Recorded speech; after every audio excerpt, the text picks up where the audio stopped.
Activité populaire aujourd'hui au Québec. On va en parler avec Hugo. Salut. Salut, Benoît. Alors, Hugo, le remorquage, il y a beaucoup de gens qui en font, mais ce ne sont pas tous les véhicules qui sont équipés d'origine avec de l'équipement pour remorquer. Les pick-up, évidemment, c'est normal, c'est fait pour remorquer. Oui, ça vient avec. Mais si vous avez un véhicule qui n'est pas équipé d'un attelage de remorquage et que vous en voulez un, c'est quoi les étapes à suivre? Bien, première chose à vérifier, c'est ce qu'on va faire avec l'attelage de remorque et puis les capacités du véhicule.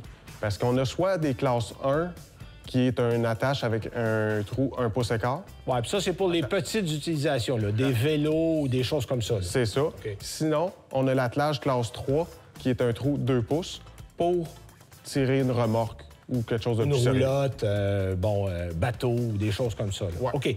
Bon, maintenant, les étapes à suivre. On a trouvé notre attelage, on connaît notre classe. Qu'est-ce qu'il faut acheter pour être sûr d'être bien équipé? Bien, premièrement, il faut rajouter un connecteur électrique pour pouvoir avoir des lumières sur notre remorque. C'est assez nécessaire, oui. Maintenant, ils appellent ça un T-connecteur. OK, c'est ce qu'on a ici, là. Oui, okay. Ça va se connecter directement dans les lumières de l'auto. On n'a pas besoin de couper de fil. Ça cause pas de problème électrique. Ça, c'est électrique. intéressant, là. Là, maintenant, c'est branche égaux. Il n'y a plus de fil à couper, ajuster, tout ça, c'est tout prévu. Exact. Bon, ça, c'est déjà une bonne nouvelle. Il y a aussi l'adaptateur. Les freins, j'imagine, pour allumer les freins sur la remorque si vous avez des freins. Bien, c'est tout dépendant de la remorque qu'on va emprunter ou utiliser. Okay. Si elle a des freins, c'est pas la même prise. Donc, il existe des adaptateurs pour convertir. 4 fils ou 7 fils. OK, bon. Donc, ça va avec ça. Bon, une fois qu'on a l'équipement de base, Hugo, il faut maintenant savoir quelle grosseur de boule qu'on a besoin. Oui, il faut savoir la bonne grosseur de boule et la bonne barre d'accouplement qui va avec la boule. Oui, parce qu'il y a des hauteurs différentes, il y a des ajustements à faire. Il y a des ajustements. Donc, ça, c'est intéressant. Autre point, il y a de l'entretien à faire. Parce que souvent, on oublie que les roulottes, souvent, on ne s'en sert pas souvent. On met ça, puis on s'en va avec.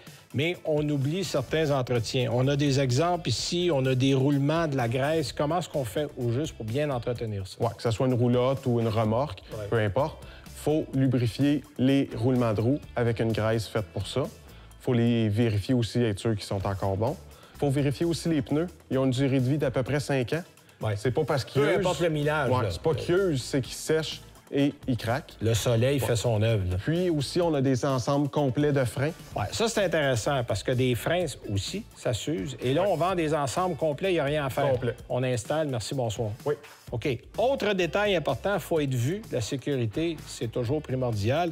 On peut changer les lumières sur une remorque. Oui, on a des lumières de remplacement ou sinon, on a des kits de conversion ODEL pour être plus visible, c'est beaucoup plus fiable, puis c'est pas vraiment plus dispendieux. Tu as une meilleure sécurité. Oui. Merci, Hugo.